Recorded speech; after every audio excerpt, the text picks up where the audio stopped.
ফটিকছড়িতে কোনো আওয়ামী লীগ ছাত্রলীগের টাই হবে না ইনশাল্লাহ। যেখানে দেখি রাত 3টা বাজুক 2টা বাজুক যেখানে দেখি সেখানে কিন্তু আমাদের চোখের সামনে বললে কিন্তু আমরা কিন্তু রাহে দেবো না।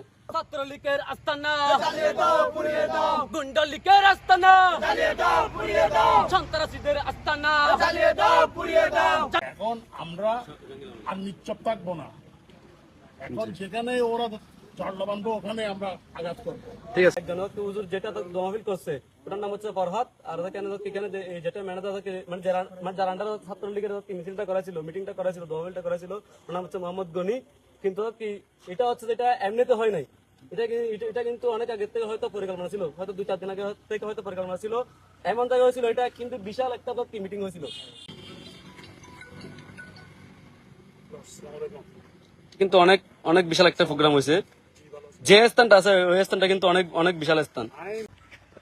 ওরা এটা সম্পূর্ণ মানে ইয়ের মাধ্যমে করছে, মানে ফাঁকি দিয়ে করছে।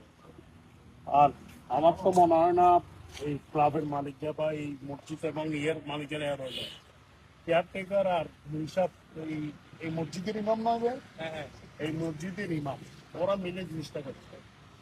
এখন আমার কথা হচ্ছে যে ছাত্রলীগ নিষিদ্ধ সংগঠন, তো মাহফিল বলেন আর এই মাহফিল বলেন কোনো কিছু এরা করতে পারবে না। ছিল ওদের একজনকেও ছাড় দেওয়া যাবে না। আচ্ছা আচ্ছা, এটাই শেষ কথা। এই বিষয়ে এমপি মহোদয় কি বলেন? আমাদের এমপি মহোদয় তো সবসময় বলেন যে আমরা আসলে কারোর সাথে বিদ্বেষ করতে হবে না, যে যেটা করবো আমরা ছেড়ে দিচ্ছি। কিন্তু এখন দেখা যাচ্ছে যে আমাদের নমীনরা বা ওরা মনে হয় আমাদের দুর্বল ভাবতেছে। এখন থেকে আর দুর্বল থাকবো না।